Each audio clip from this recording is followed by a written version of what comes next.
जो लोग government exam की तैयारी या अपने लक्ष्य के प्राप्ति के लिए झंझोर मेहनत करने में लगे हुए हैं, मैं उनका हार्दिक स्वागत करता हूं। आपके इस अथक प्रयास की सार्थकता तभी है जब आपके अपने माता पिता आपके कारण अपना सर गर्व से ऊंचा रख सकें, और आपके इसी अथक प्रयास को सार्थक बनाने में आपका अपना यूट्यूब चैनल एसआई की तैयारी सही और सटीक मार्गदर्शन हेतु आपके साथ है। सटीक मार्गदर्शन को हम समझते हैं।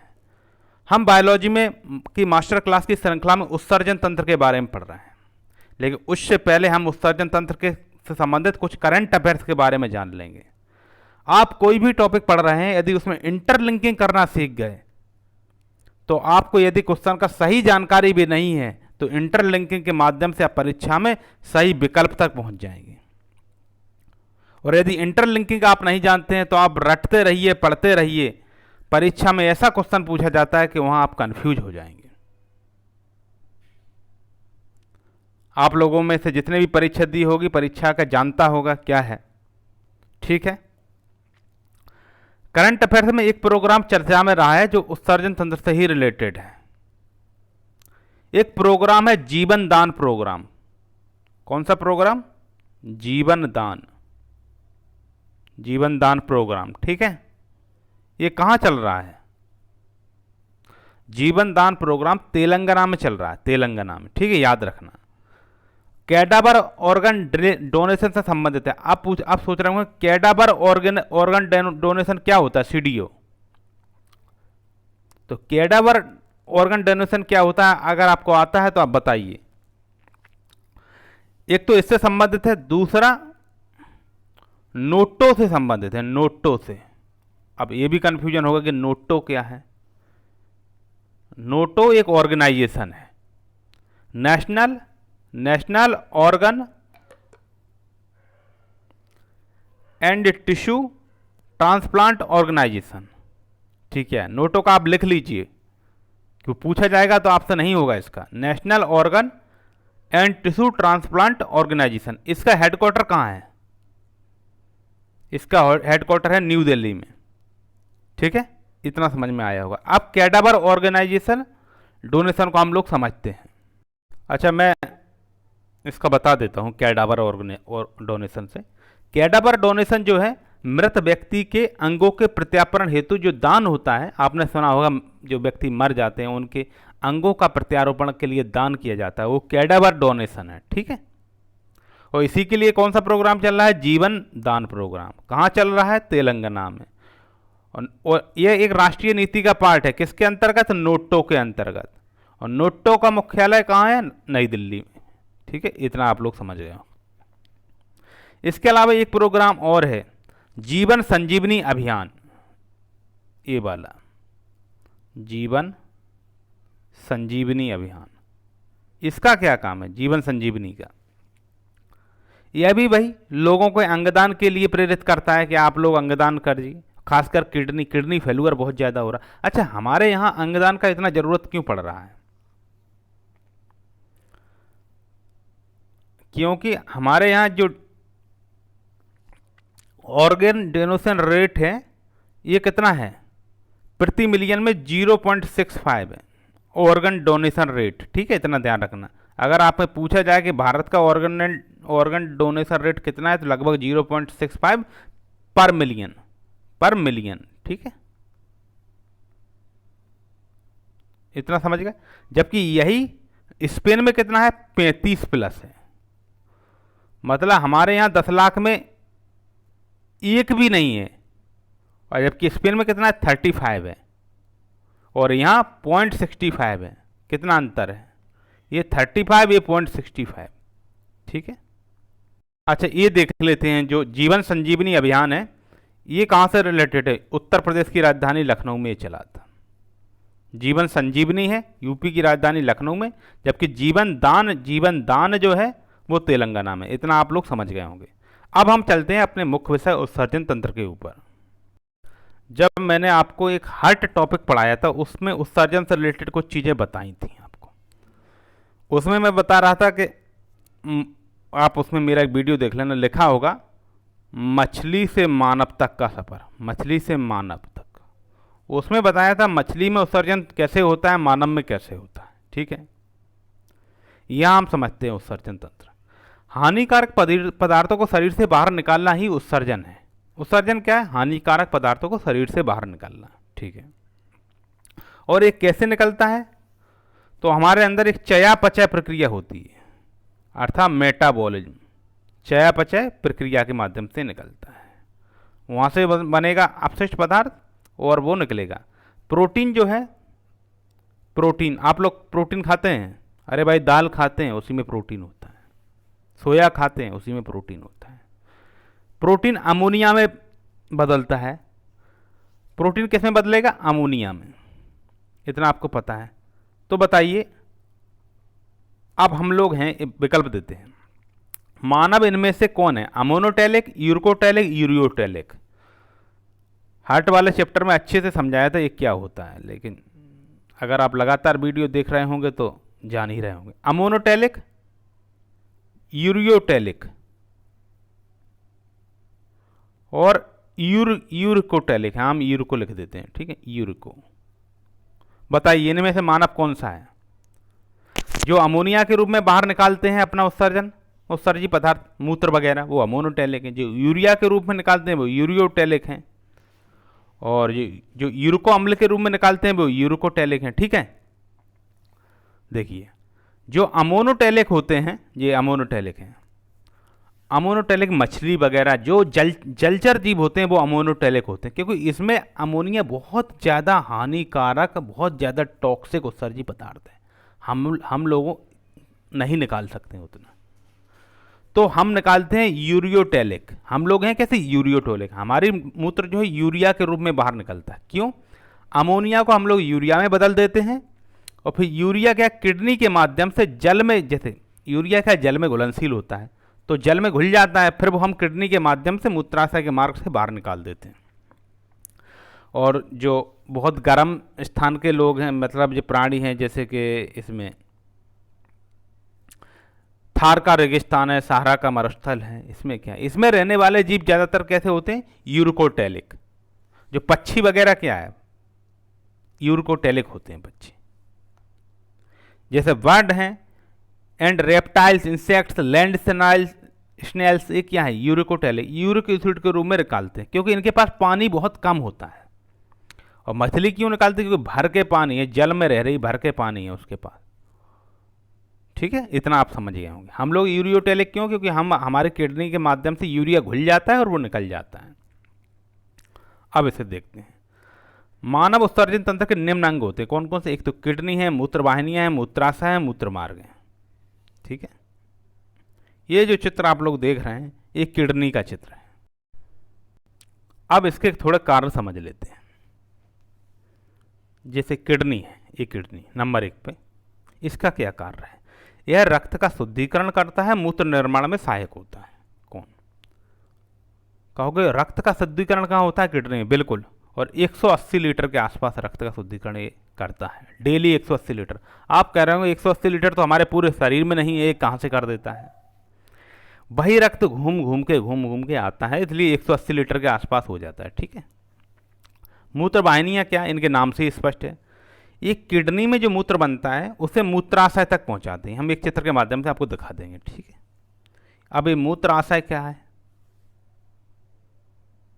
आपने गॉल ब्लैडर सुना होगा, गॉल ब्लैडर। जो ब्लैडर जो होता है, ब्लैडर का मतलब ही होता है कोई चीज़ भरने की टंकी। या वहाँ पित्तरस भरता है इसलिए उसका नाम गॉल ब्लैडर है, और यहाँ मूत्र भरता है इसलिए इसका नाम यूरिनरी ब्लैडर है। ठीक है, ये यूरिनरी ब्लैडर यूबी है।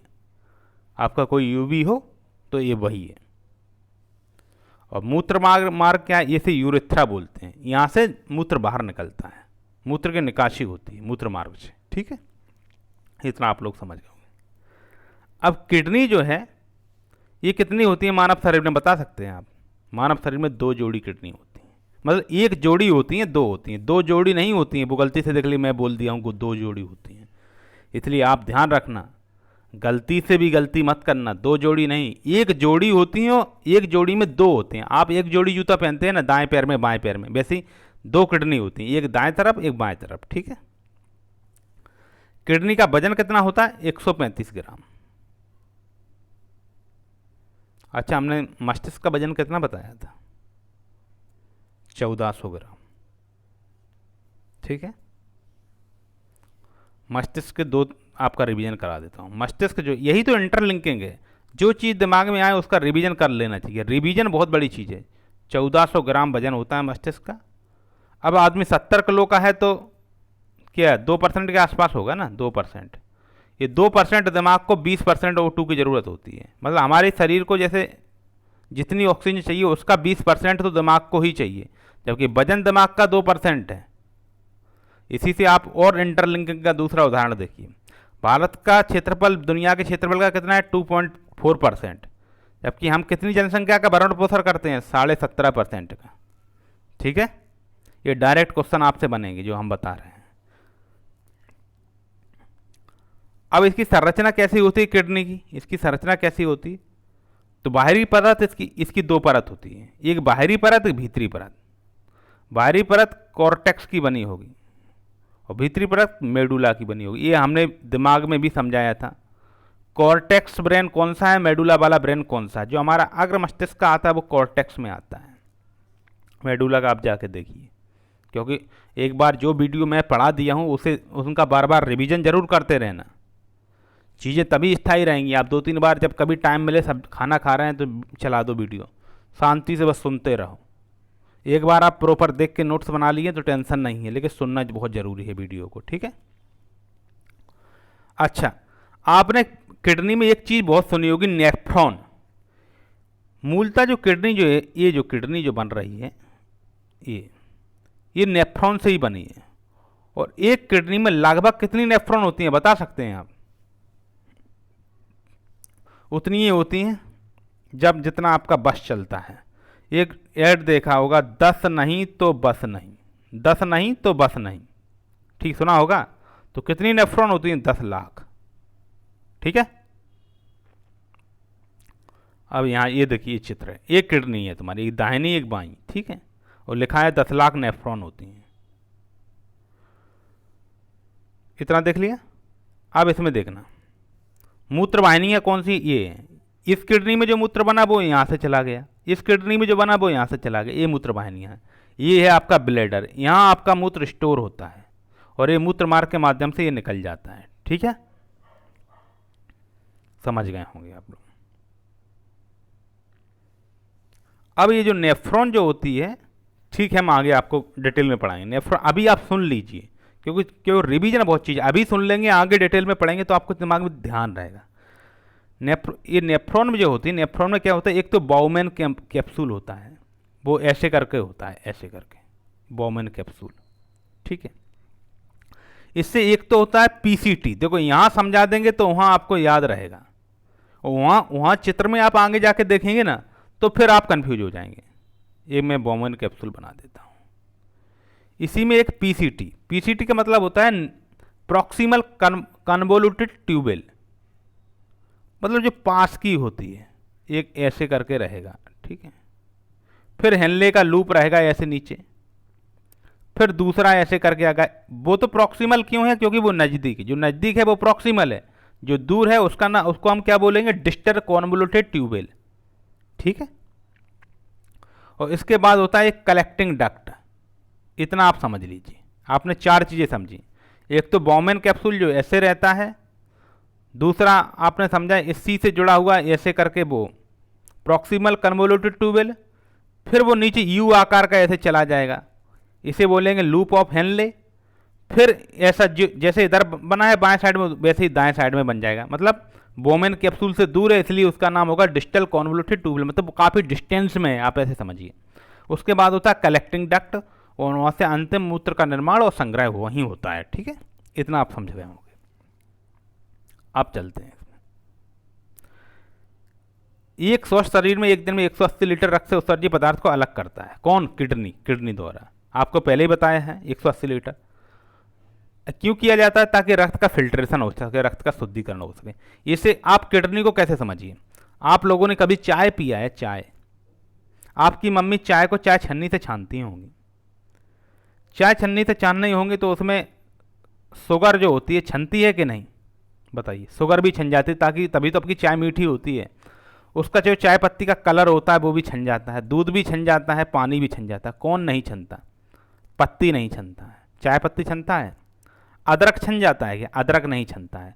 तो जो बड़े बड़े पार्ट होते हैं वो किडनी से नहीं छनते हैं। और बड़े पार्ट कौन कौन से हैं? हमारा आरबीसी, हमारे रक्त में जो आरबीसी होता है, डब्ल्यूबीसी होता है, प्लेटलेट्स होते हैं, वो किडनी नीति के द्वारा नहीं छाने जाते हैं। ठीक है। किडनी के द्वारा कौन कौन छाना जाता है? तो हमारे अंदर जो हम जो सॉल्ट्स लेते हैं, जैसे सोडियम, पोटाशियम, इसके अलावा यूरिया, ये किडनी के द्वारा छाने जाते हैं। ठीक है। प्रत्येक किडनी का वजन 135 ग्राम होता है, आप जान रहे हैं। नेफ्रॉन किडनी की मौलिक इकाई है। मौलिक इकाई मतलब क्या? जिस चीज से बन रहे हैं। अच्छा ये बताओ, हमारा मकान बना है, घर बना है, घर की मौलिक इकाई क्या है? ईंट। ईंट से घर बना है भाई, ईंट घर की मौलिक इकाई। वैसे ही नेफ्रॉन किडनी की मौलिक इकाई है। कितनी ईंटें हैं एक किडनी में? 10 लाख। 10 लाख ईंट से आपका घर बन जाएगा, बड़े आराम से बन जाएगा। वैसे ही किडनी 10 लाख नेफ्रॉन से बन जाती है। ठीक है। अब जैसे उसमें आपकी ईंट में क्या होता है? ईंट ऐसे लिखा होगा, उस पर लिखा होगा त्रिवेदी, त्रिवेदी, ऐसे ऐसे सांचा बना होगा, ऐसे कुछ लिखा होगा, होता है ना ईंट में। वैसे ही उसमें बोमेन कैप्सूल्स होते हैं, प्रॉक्सिमल होता है, डिस्टिलेशन होता है, समझ गया, कलेक्टिंग डक्ट, हेनले लूप, उसी का उसका पार्ट। वैसे ही ईंट में बहुत चीज़ें होती हैं। अब हम किडनी के बारे में जानते हैं। मानव में एक जोड़ी पाए जाते हैं। कितना? एक जोड़ी मतलब दो, दो किडनी पाए जाते हैं, जो उधर गांव में कशेरुक दंड के दोनों ओर स्थित होते हैं। अच्छा ये पूछेंगे इसका लोकेशन कहाँ है? तो कशेरुक दंड में। आप इसे कैसे याद रखेंगे? ये मान लो ये कशेरुक दंड है, यहाँ से ये कसे हैं। आप कहते नहीं ये नट बोल्ट हम कस देंगे, वैसे भगवान ने हमारे कशेरुक दंड पे दो किडनी को कस दिया है, अच्छे से टाइट कर दिया है। ठीक है। और किससे जुड़े होते हैं? पोरटोनियम झिल्ली से। हमारे क्या है, नट से जोड़ देते हैं, बोल्ट से जोड़ देते हैं। इनके भगवान के पास नट बोल्ट तो था नहीं उस समय, तो वो पोरटोनियम झिल्ली से हमारे किडनी को जोड़ दिए। ठीक है। कौन सी झिल्ली? आप इसे याद रखना थोड़ा, पोरिटोनियम, पोरिटोनियम। ठीक है। ये यूरिया साइकिल है, इसे समझते हैं, ये काफ़ी महत्वपूर्ण है। कुल मिला के ये है, क्वेश्चन आ जाता है तो यहाँ से हमें फिर अपना नानी नाना का घर याद आ जाता है। ये ऐसा साइकिल है। और आज के बाद से नानी नाना का घर याद नहीं आएगा, आपको यूरिया साइकिल ही याद आएगा। पूछिए कैसे?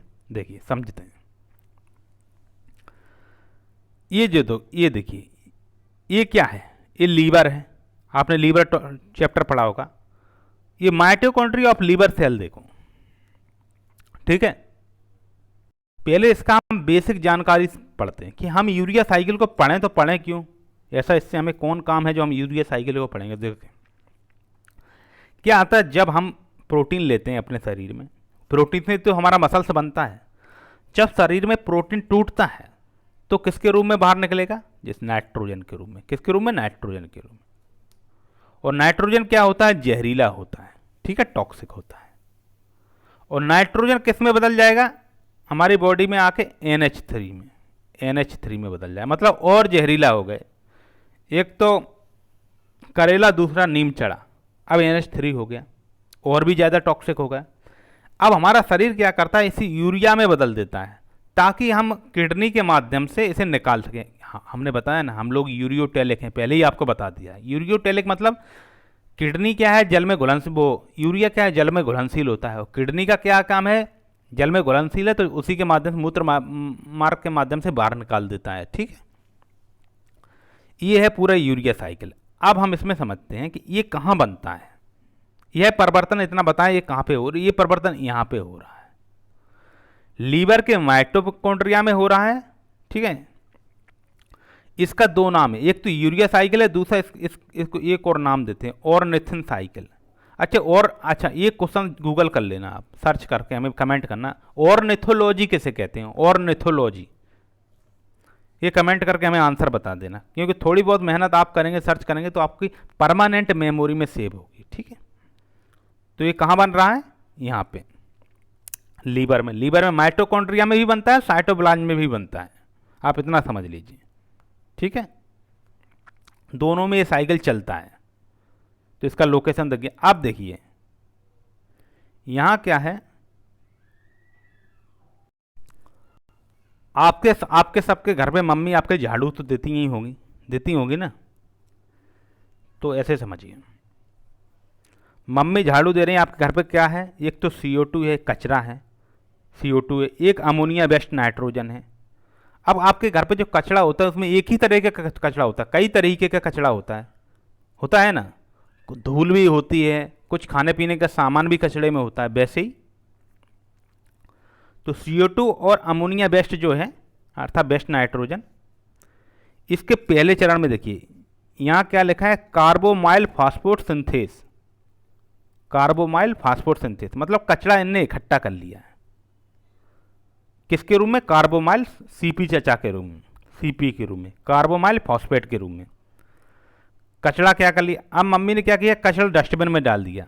अब डस्टबिन को समझिए ऑर्निथिन, ठीक है, ऑर्निथिन को यहाँ डस्टबिन कह रहे हैं, ठीक है हम लोग। मम्मी ने कचरा डस्टबिन में डाल दिया और आपको कचरा का डब्बा दे दिया, कह दिया कि जाओ कचरा दान में जाके डाल के आइए। अब आप यहाँ से अपने घर से बाहर निकल के यहाँ रोड पे पहुँचे, यहाँ पहुँचे, सिट्रुलिन मतलब निकल गए आप कचरा लेके, सिट्रुलिन से आप इधर देखना, जो एस्पार्ट है ये कचरा गाड़ी आ गई है, एस्पार्ट ये कचरा गाड़ी आ गई है, ठीक है। आपने कचरा गाड़ी को अपना कचरा दे दिया, ठीक है। तो उसने क्या किया, उसने दो काम किए, आर्जिनिनो सुसीनेट, कचरा गाड़ी वाले भैया ने क्या किए, आपका डस्टबिन ले लिया और दो काम किए उसमें। आपसे पूछा भैया इसमें जो खाने पीने का सामान होता है वह पास की गौशाला में जाता है, इसलिए वो हमें अलग से दे दीजिए, क्योंकि जो वेस्ट है आपके खाने पीने का वो गौशाला में गाय भैंस कुत्तों को खिलाया ही जा सकता है, जाके खिलाया जा सकता है कि नहीं। तो कचरा गाड़ी वाले भैया ने क्या किया, आर्जिनिनो सुसीटो किया, अर्थात AS किया आपका, इससे बोलेंगे हम आर्जिनिनो सुसी AS किया। AS के बाद फ्यूमरेट कर दिया। फ्यूमरेट का मतलब है आपके घर में जो कचरा था, जो खाने पीने लायक था, वो दोबारा किसी को खिलाया जा सकता है। वैसे ये फ्यूमरेट जो है हमारे बॉडी में जो कचरा होता है उसमें कुछ पदार्थ ऐसे होते हैं जो हमारे उपयोगी होते हैं, वो फ्यूमरेट हमारे क्रेब्स साइकिल से जाके जुड़ जाता है। एक अलग से क्रेब्स साइकिल के ऊपर मैंने वीडियो बनाया है, आप वहाँ जाकर देख लेना। इसमें फ्यूमरेट क्या है, क्रेब्स साइकिल से जुड़ जाएगा और क्रिया करके बाद में ऑक्सोलेट बनाता है। क्रेब्स साइकिल में हमने बढ़ाया था, आपको 4 C आपको वहाँ मिलती हैं ऑक्सोलेट में, 4 C हमेशा मिलेंगी। और इसकी कैसे घर में खिचड़ी बनती है उससे रिलेट करके आपको समझाया था। जैसे घर में एक कुकर होता है वैसे ऑक्सोलेट में क्या होता है, 4 कार्बन हमेशा रहता है। वो इसीलिए रहता है क्योंकि फ्यूमरेट के माध्यम से वहाँ पे पहुँच जाता है, ठीक है, जैसे गौशाला में खाना जा रहा हो। अब क्या है, दो काम किए थे, एक आर्जिनिनो किया था, दूसरा सुसीनेट किया था। तो फ्यूमरेट करके कुछ अच्छा उपयोगी खाना होता है वो तो वापस से आपका साइकिल में चला जाता है, क्रेब्स साइकिल में वापस से आपको ऊर्जा देने लगता है। जो गंदा होता है वो आर्जिनिन के माध्यम से यहाँ आ जाता है, मतलब गंदा। अब गंदा जो है वो कहाँ जाएगा, वो जाएगा डंपिंग में, जहाँ डंप करके बाहर निकाल दें, मतलब आपके घर की टॉयलेट में उसे जाना है। तो यहाँ से क्या किया, ये आर्जिनिन जो है आगे चल के इसी साइकिल में देखिए यहाँ से जल मिल गया, ऐसे जल के साथ मिलके घुल के ये सीधा मूत्र मार्ग से बाहर निकल जाता है। ये देखिए, ये यहाँ जल है ना, ये देखिए जल है H2O से घुल के मूत्र मार्ग से बाहर निकलेगा। इतना समझ गए आप लोग। ये जो निकलेगा यूरिया, ठीक है, यूरिया के रूप में बाहर निकलेगा। और ये कहाँ निकल रहा है, देखिए ये किडनी का चित्र बना है, ब्लड स्ट्रीम से, यहाँ से यूरिया साइकिल से घुल के ब्लड स्ट्रीम के माध्यम से बाहर हमारे शरीर से निकल जाता। अब देखिए हमने क्या बताया था आपको, आपका डस्टबिन ऑर्निथिन ये है, ये देखिए ऑर्निथिन। अब आप डस्टबिन तो वहाँ से भैया ने दो काम किए, एक आर्जिनिनो किया, एक सुसीनेट किया है।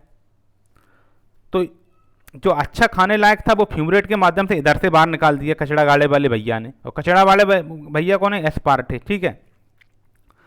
फिर जो आपका ऑर्निथिन अर्थात कचड़ा गाड़ी, आपका डस्टबिन जो है वो आपको वापस लौटा दिया।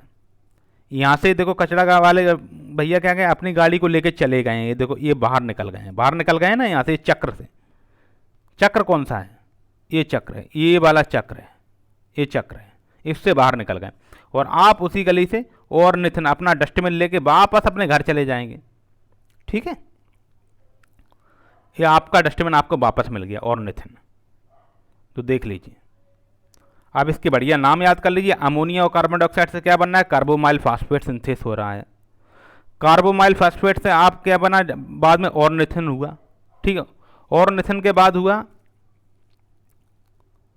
ऑर्निथिन कार्बोमाइल ट्रांसफर्स हुआ, यहाँ सिट्रुलिन हुआ। सिट्रुलिन के बाद एस्पार्टे आया इधर से, तो यहाँ क्या हुआ? ओरिजिनो सुसिनेट हुआ, अर्थात ओरिजिनो का सिंथेसिस हुआ। यहाँ से फ्यूमरेट बाहर निकल गया जो क्रेब्स साइकिल में जुड़ गया, आपको फिर से एनर्जी देने लगा, मतलब जो एनर्जी लायक था। जो बेकार वेस्ट पदार्थ था वो आर्जिनाइन के माध्यम से जल यहाँ से आया, जल में घुल के यूरिया, यूरिया के माध्यम से इधर ब्लड स्ट्रीम में चला गया, किडनी के माध्यम से आपके शरीर से बाहर निकल गया। और आपका जो ऑर्निथिन बचा था ये आपको वापस मिल गया, अर्थात हमारा डस्टबिन हमें वापस मिल गया। सिंपल है यार। तो उम्मीद है आपको यूरिया साइकिल समझ में आया होगा। ये इसका एनाटॉमी इसका देख लेते हैं। देखिए, हमने आपको रक्त परिसंचरण पढ़ाया होगा या हार्ट से संबंधित जब चीज़ पढ़ाई होगी तो उसमें बताया होगा। कभी भी कोई भी चित्र देखो, उसमें जो लाल कलर का दिखाई दे रहा है वो समझ लेना ऑक्सीजन युक्त है, उसमें आरबीसी है। ठीक है, हीमोग्लोबिन है उसमें, इसलिए वो लाल कलर का है, शुद्ध रक्त को दिखाता है। ये क्या हो? सिरा वाला रक्त है जो नीले कलर का होता है, इसमें कार्बन डाइऑक्साइड होता है, CO2 है। तो इधर से क्या है? रक्त जाएगा, जो लाल कलर का है उससे रक्त जाएगा और जो सिरा के माध्यम से रक्त बाहर निकल जाएगा। ये रीनल आर्टरी है, रीनल बीन है। अब कहेंगे रक्त जाएगा, रक्त बाहर निकल जाएगा। और ये जो यूरेटर है इसके माध्यम से हमारा मूत्र बाहर निकल जाएगा। ये है किडनी का पूरा एनाटॉमी। देखिए, इधर लिखा भी है कि रक्त का स्पंदन होता है, ऑक्सीकृत रक्त प्लस अनऑक्सीकृत रक्त जो होता है वहाँ से आपका मूत्र बाहर निकल जाता है। इतना आपको समझ में आया होगा। चलिए आगे चलते हैं। ये देखिए, हम एक आपसे क्वेश्चन पूछ लेते हैं, क्योंकि जब तक आप क्वेश्चन नहीं पूछेंगे आप अलर्ट होने वाले हैं नहीं। चलिए बताइए, एक रीनल आर्टरी होता है, मतलब आपका वृक्कीय धमनी, एक वृक्कीय सिरा होता है। आपको धमनी और सिरा अच्छे से हमने पढ़ाया था, सब पढ़े भी होंगे, किसमें O2 युक्त होता है, किसमें CO2, गंदा रक्त किसमें होता है, अच्छा रक्त। अच्छा ये बताइए, O2 plus urea, O2 plus urea वाला रक्त है वो वृक्कीय धमनी में बहेगा कि वृक्कीय सिरा में बहेगा? बताइए। O2 प्लस यूरिया किस में बहेगा? वृक्कीय धमनी में कि वृक्कीय सिरा में? बता सकते हैं आप? ठीक है, एक ये हो गया। दूसरा क्वेश्चन पूछते हैं, CO2 प्लस यूरिया है, ये क्या है? देखिए, अब हम आपको समझाते हैं।